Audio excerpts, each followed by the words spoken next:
Are you ready to start taking a hold of your finances? Are you ready to really get to grips with the money that you're spending and make progress with personal finances? This is not a get rich quick scheme, but this is 20 smart budgeting tips to help you take control of your finances.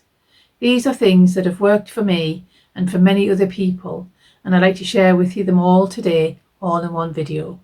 Let's get right into that. In no particular order, number one is to know exactly where your money goes. And I think this is absolutely key. Until I knew where my money was going, I really didn't have any control at all over my finances. Some ideas: use an app or a spreadsheet to track income and expenses, and some banking apps can help you do this too. I know there are apps out there in the US, for example. There are apps that you can use. I don't know whether you can get those here in the UK or in Australia, if that's where you are, but I think it's really helpful to have some kind of electronic mapping system to help you manage those finances. Set yourself some financial goals. This is number 2, set financial goals. So whether it's saving for a trip or paying off debt, goals give your budget a purpose. Make sure your goals are what we call SMART goals. A SMART goal is specific, measurable, achievable, relevant and time bound. This helps keep you focused and means you are less likely to fail and give up. Number 3, use the 50-30-20 rule. Allocate 50% of your income to your needs. Allocate 30 to your wants and 20 to savings or debt repayment if you can. This method works if you can safely afford to pay for wants and to save. If all of your paycheck is going on needs, you'll need to think about strategies to increase your income or to reduce your needs. If the 50-30-20 rule doesn't work for you, you can change it slightly, maybe 40-40-20 or something like that. It just depends on what your income is and what your outgoings are. Number 4, create yourself a monthly spending plan. Always map out your expenses at the start of each month to stay on track. Allocate every pound or dollar or euro, depending on where you are in the world, and don't let your money drift. So if at the end of the month you've paid all your bills, you've paid for all your essential things like your food and your fuel and all of your rent and everything like that, and you've still got a few pounds left, don't just leave that in your bank account. Put it into a savings account. Use it towards paying off some debt. Invest it somewhere. That money could really grow in a small investment account. Number 5, automate your savings. So set up transfers from your current account to go into your savings account as soon as you can, on or after payday. An automated savings scheme is really helpful, and you end up not missing that money and then realising that you've got a few £100s to spend in a savings account. I set mine up and I use it for Christmas, for holidays and for bigger purchases. So for example, I've just purchased a washing machine with mine and it hasn't felt like I've spent any money because it's come out of that savings account. Number 6, review your subscriptions. Are you paying for things that you don't use or that you don't really need? There are some examples that I could give. So music accounts, for example, paying for postage on things regularly, having subscriptions to gaming channels or TV channels that you're not watching regularly. This all mounts up. Even stopping paying £10 a month mounts up to £120 in a year. What could you do with that £120? Number 7, meal plan and save on groceries. So planning a meal prevents impulse food purchases and it reduces food waste, which is really good for the planet. Plan a weekly or monthly menu starting with what you already have in stock and create a meal plan and a shopping list with a budget in mind. And if you're really interested, you can use my menu plan and shopping list template, which I will link in the comments below and in the description. Number 8, use cash for certain categories or whenever you can. So try the envelope system for areas like dining out or entertainment or fuel or groceries. Draw out the allocated cash amount each week and don't spend over that budget or be tempted to use your card instead. It's really easy. And those times when you were in the store and you've just seen something and you've thought, oh, I'll just add that to my basket, that using cash will help to prevent you from doing that. If you see that amount in your purse or in your wallet and you think, that's all I've got, it will really help you with those impulse buys. Number 10, plan for irregular expenses. So have something called a sinking fund to help you budget for birthdays, car repairs, holiday gifts before they sneak up on you. This is not the same as your emergency fund. This is something where, you know, you've got a little bit of money set aside in case someone comes to visit and you unexpectedly need to buy extra food, or you are going out for a meal that you didn't plan for. It's really helpful to have this irregular expense fund. I call it a contingency fund. If you have it set aside and have it there ready, just put a little bit each month into the fund and it's there when you need it, and then top it back up when you've used it. That's really helpful. Number 11, sleep on big purchases. So if you're thinking about buying something that's a lot of money, you know, like a piece of furniture or a new car or even a house, don't buy it on impulse. Don't buy things on impulse.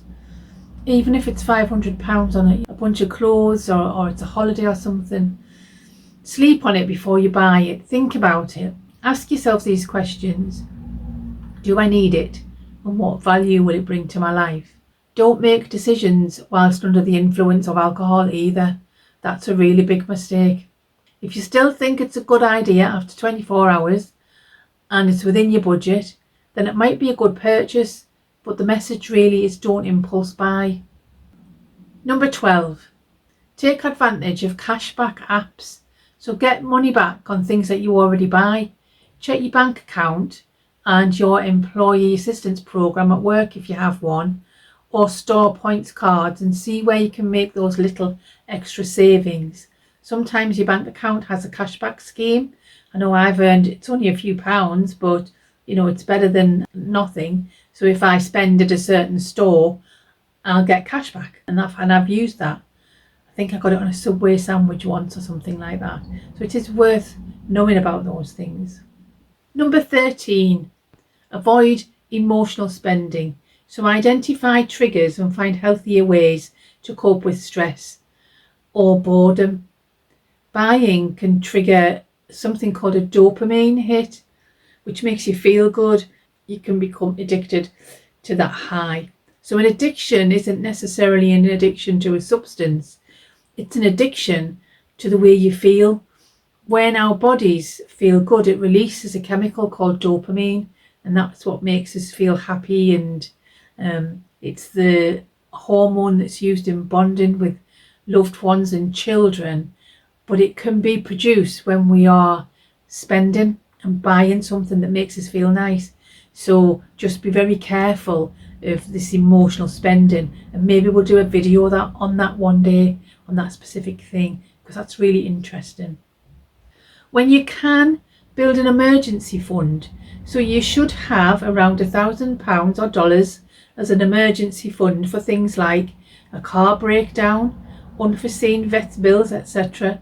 And also, if you are financially able, aim for at least 3 to 6 months worth of expenses to protect your finances if you were to lose your income.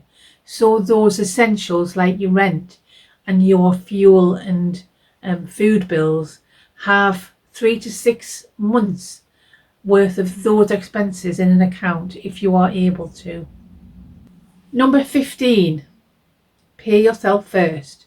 Treat savings like a non-negotiable bill, especially where a saving payment is to an account with a good interest return. So find yourself an account with a good interest return, and even if you're just popping £10 a month in there, it will build up for you. And who knows what you would have at the end of a period of time. Allocate yourself a leisure budget. Not all debt advisors suggest this, but although I'm not a debt advisor, it's something I think it's really important. Your well-being is really important. So if you allocate a leisure budget, then you know how much you've got a month to spend on the things you enjoy. And that could be things like the gym. It might be things like meeting your friends for coffee. It might be things like a night out at the pub, a meal with your family, or whatever it is. It could be anything. It's whatever makes you feel good inside. Allocate a small amount to that. Don't think that you can just allocate hundreds of pounds to it if you're in debt. Have a think about what's feasible, what's doable, what's affordable, what you can allow. My coffee budget, for example, started off at £40 a month. I've increased it to 60 because I've realised that going out for a coffee with friends and for lunch with a family member is a little bit more expensive than it was when I started on this budget journey.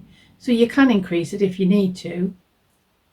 But make sure you have that as part of your budget plan, because if you don't, you'll just go and spend on leisure anyway, and you won't have your limits set, and then you'll blow your budget.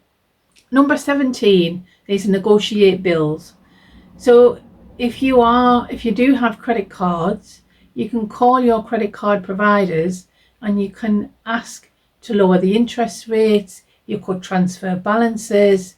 You could review your insurances, for example. Can you get a better rate on your car insurance or your home insurance or your fuel bills? When I moved house, I got a better rate on my internet and I got a better rate on my gas and electricity because I was just out of that contract. I stayed with the same provider, but my bills have come down significantly. So you may be able to negotiate those things. With car insurance, for example, when you renew every year, don't just let it renew. Have a look around, shop the market and see what's out there.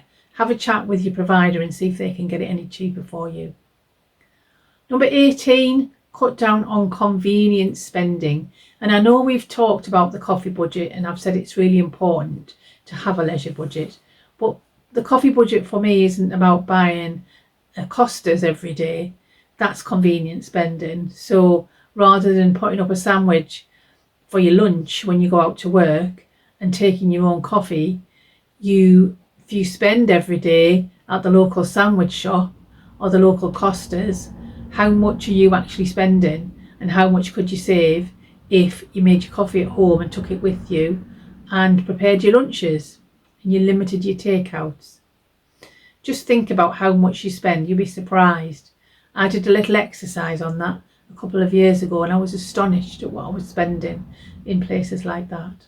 So number 19 is to review and adjust everything monthly. So your budget is a living document. Tweak it as your life goals change. Set regular monthly budgets, but remember that every month can be different. So you might have birthdays, visitors, or get invited out. And these need to be planned in the budget. So for example, I have a base budget and that's the money that I pay every month for things like my rent and my electricity, etc. But some months I'll pay more in fuel. So this month, for example, I've got 2 hospital appointments and so I'll need fuel for those. I will need train fare for one of them, and then I've got an afternoon out with some friends at the weekend coming up. So that's all got to be planned for. So that doesn't just come out of my regular monthly budget. I would put some extra money in that budget from my account so that I know I'll take that amount of cash out with me and not spend any more. So make sure you review that monthly and you account for any differences in each month. And finally, make sure you celebrate your progress. Even small wins deserve recognition. Reward yourself with budget-friendly ways when you've achieved a budget goal. That's really important. So when you've paid off that first credit card or when you've made your first payment off it even, celebrate. You don't have to spend a lot of money to do that. You could just do something nice with a family member. You could allow yourself something from your budget to treat yourself, whatever it is, but make sure you celebrate those wins. You could make a YouTube video and put it on YouTube. I think that's one of the things I did when I first did my credit card payments. Those are 20 smart budgeting tips to help you take control of your finances. If you've enjoyed this video, you can download a copy of these for just a small cost, and you can also download a copy of my budget planner and my menu and shopping lists if those are helpful to you, and I'll put all the links for these in the comments and also in the description. I hope you've enjoyed that. I hope you found it useful, and I will see you again in the next video. Bye.